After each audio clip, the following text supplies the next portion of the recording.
A Regina Célia Novaretti escreveu: sofro rejeição desde criança e geralmente é de mulheres. Perdi minha mãe com 10 anos de idade. Hoje tenho 62. Ela não tinha muito afeto com os filhos.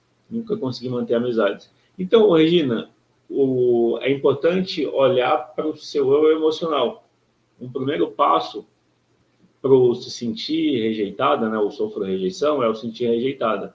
Um primeiro passo para se sentir rejeitada é olhar para como você se sente.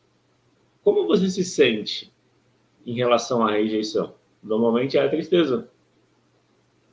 Você precisa reconhecer, olhar e ver. Tem uma tristeza aqui. Reconhecer essa tristeza quer dizer lidar com ela. Você precisa conversar com a tristeza. Geralmente a gente ignora a tristeza, a gente não quer olhar para ela porque ela é um incômodo. Então você precisa lidar com a tristeza.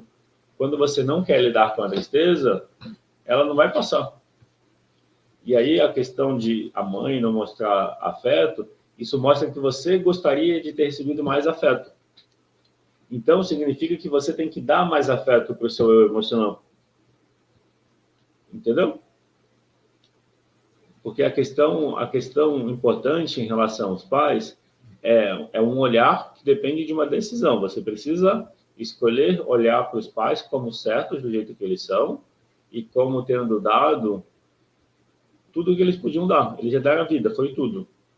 Mas você sentiu falta, você gostaria que tivesse mais afeto vindo da sua mãe. Então você precisa dar esse afeto para você. Como que a gente dá afeto para a gente? Dialogando com a gente. Dialogando com empatia, ficando do nosso lado, apoiando a gente.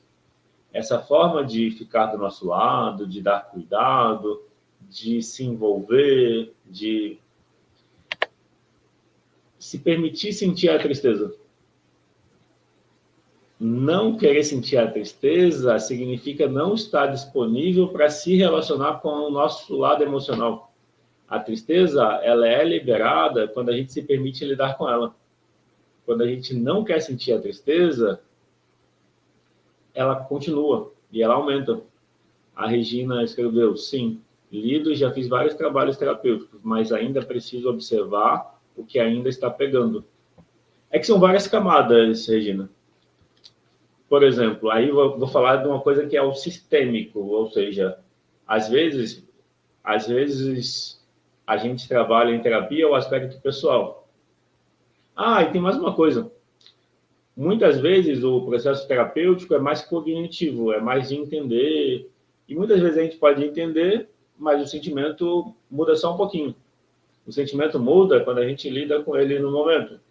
Então, a abordagem sistêmica fenomenológica, da terapia sistêmica, traz esse elemento das relações.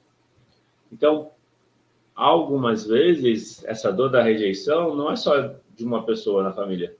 Essa dor de rejeição pode ser de várias pessoas da família. Às vezes pode ser uma pessoa ou mais que foram rejeitadas na família, alguém excluído. E a identificação com alguém excluído na família. O sentimento de rejeição pode vir daí. No fundo, o sentimento de rejeição é tristeza. E a tristeza pode estar na família. E várias pessoas sentem essa dor da tristeza. Só que cada um lida de uma forma diferente. Tem a pessoa que lida com a dor da rejeição comendo em excesso, outras trabalhando em excesso, outras cuidando de todo mundo o tempo todo, estando sempre ocupado, até aprendendo. A gente pode usar até a busca por autoconhecimento para fugir da tristeza. Mas se a busca por autoconhecimento envolver a compreensão das emoções e a prática, ou seja, a vivência, normalmente é onde resolve. Eu comentei isso em outras aulas. Eu trabalho com um acompanhamento de 10 sessões sistêmicas, sessões onde eu uso a constelação familiar também, ou como principal ferramenta, mas tem outras ferramentas. É o que funciona melhor para cada tema.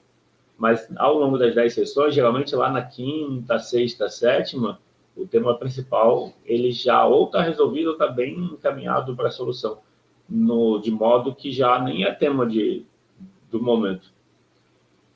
E aí, quando a gente olha para medo da rejeição e de assumir responsabilidades, E é curioso, Regina, que a ferida da rejeição para a menina tem a ver com a mãe, para o menino tem a ver com o pai. E, claro, a relação com a mãe vai refletir a nossa relação com as mulheres, a relação com o pai, a nossa relação com homens. E sempre eu vou colocar assim,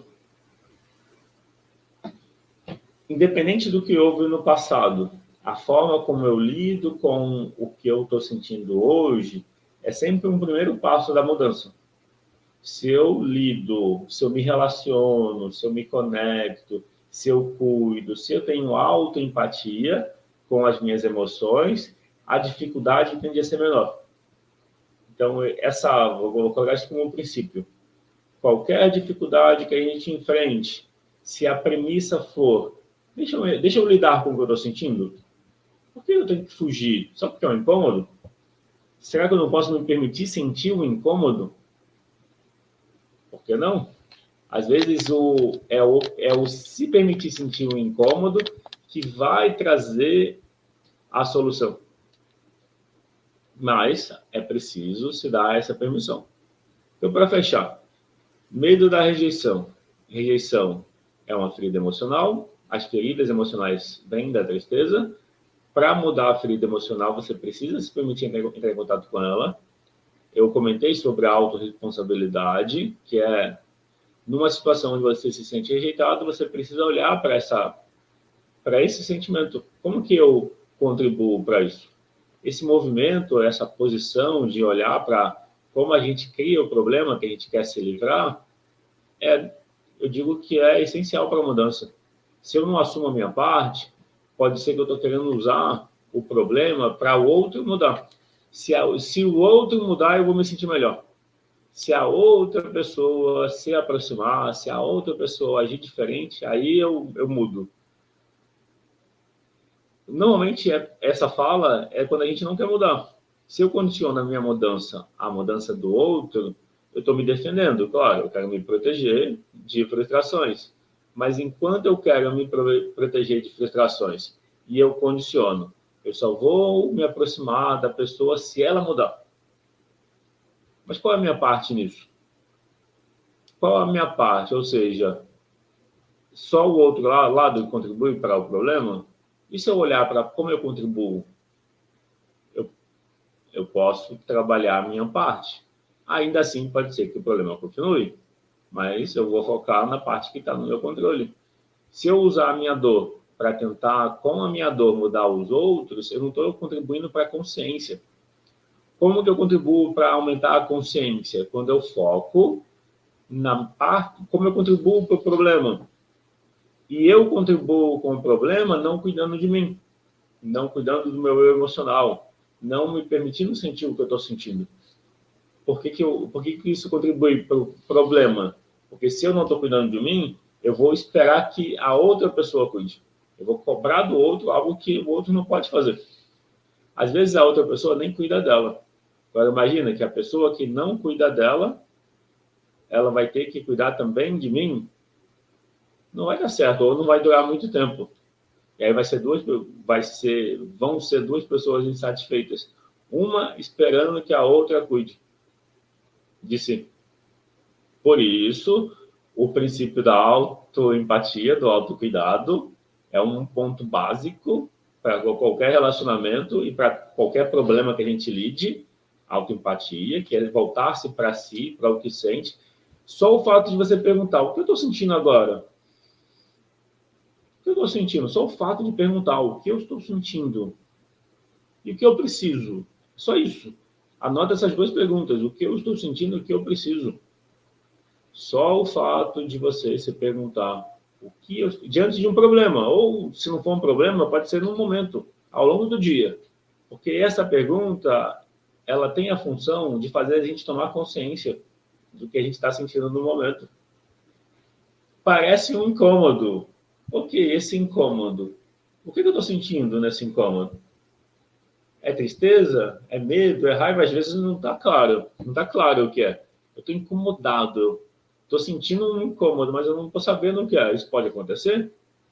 Se eu só fugir, me distraindo, bebendo, me ocupando, eu não estou resolvendo. Eu preciso, nem que seja 10 minutos, 5 minutos.